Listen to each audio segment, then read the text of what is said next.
बोलिए भक्तवत्सल भगवान की जय। हाँ, बहुत लोग कथा प्रवचन में कह देते हैं भगवान श्री रामचंद्र जी ने धनुष को तोड़ दिया। यह बहुत बड़ी गलती है, दोष है। भगवान श्री राम के ऊपर ऐसा दोषारोपण नहीं करना चाहिए। विचार करके देखें कि जब परशुराम जी आए, धनुष का यज्ञ चल रहा था वहाँ पर, तो उन्होंने कहा, कहु जड़ जनक धनुष कै तोड़ा। ए जड़ जनक, तू बता यह धनुष के तोड़ने वाला कौन है?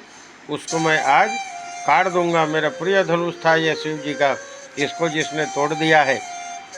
तो विचार करके देखें, धनुष तोड़ने की प्रतिज्ञा नहीं थी जी। उठहु राम भंजहु भवचापा, मेटहु तात जनक परितापा। इसको भंजन करो। भंजन करना माने तोड़ना नहीं होता है, व्यवस्थित कर देना होता है। अब जब कोई गवाही नहीं मिला और अपना परशु लेकर के मारने को उद्यत हुए परशुराम जी, तो वहीं पे लक्ष्मण भैया खड़े हो गए और खड़े होकर के कहते हैं, छुअत टूट रघुपति ही न दोषु, मुन बिनु काज करिय कतरोसु। हैट परशुराम, इसको भैया ने तोड़ा नहीं है, छूने से टूट गया। कब न कब का पुराना धनुष था। बहुत ही धनी तोरे लड़काई, कब होना तेरी सकिन्नी गोसाई। जब बचपन में था बहुत से धनुष तोड़ दिए, तब तुमने कोई गुस्सा नहीं किया। ये रखा था इसको यज्ञ के लिए, इसको तोड़े नहीं है, छूते ही टूट गया, तब तुम गुस्सा कर रहे हो। इस प्रकार से वाद विवाद हुआ। वाद विवाद में भी परशुराम डांटे उनको, कहने लगे, राम तोर भ्राता बड़ पापी है। राम तुम्हारा भैया छोटा भाई लक्ष्मण बड़ा पापी है। पापी से बड़ा गाली हिंदी साहित्य में कुछ नहीं है। गौ हत्या, स्त्री हत्या, बाल हत्या, सुरापान, स्वर्ण चोरी जो कर ले उसको पापी कहते हैं।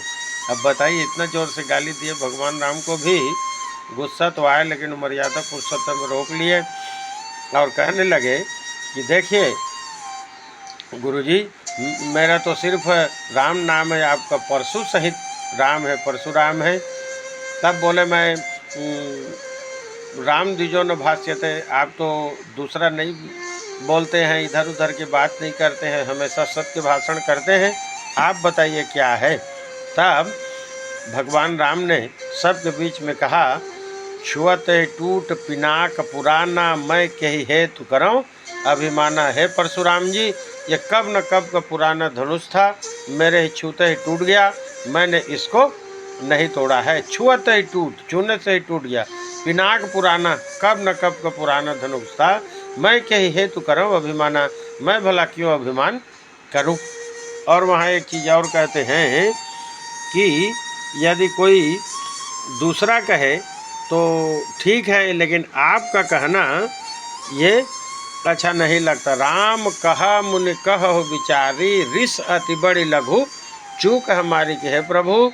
राम कहा मुनि कहो विचारे। है मुनि महाराज, आप अशिक्षित की भांति कहेंगे ये ठीक। बड़े बड़े जैसे व्यास लोग हैं, वो लोग मूर्ख की भांति राम जी धनुष तोड़े कह देते हैं। देखिए, उनके लिए ये एक बहुत बड़ी बात है। राम कहा मुनि कहो विचारे, मूर्ख कहें तो कोई बात नहीं, लेकिन एक विद्वान व्यक्ति, जानकार व्यक्ति कहे तो बड़ा दोष हो जाता है। राम कहा मुनि कहो विचारी, इसलिए आपको विचार के कहना चाहिए, क्योंकि बड़े आदमी जिस तरह से आचरण करते हैं, व्यास में बैठ करके कथा कहते हैं, उन सब को श्रोता लोग अपनाते हैं।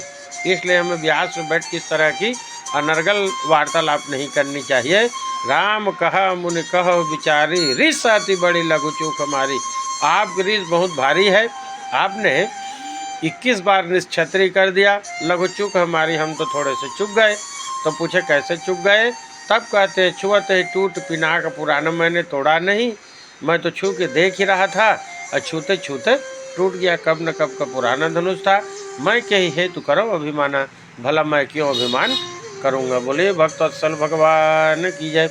वैसे पूरा प्रसंग 2.5-3 घंटे का है, और रील जैसे थोड़ा 4-5 मिनट का बना दिए हैं आप लोग मन संतोष के लिए, है ना। काल ही कर्म ही ईश्वर ही मिथ्या दोष लगाई। काल को, कर्म को और ईश्वर को, अपनी गलती को भगवान के ऊपर दोषारोपण कर देते हैं। भगवान सद्बुद्धि दे। बोलिए भक्तवत्सल भगवान की जय।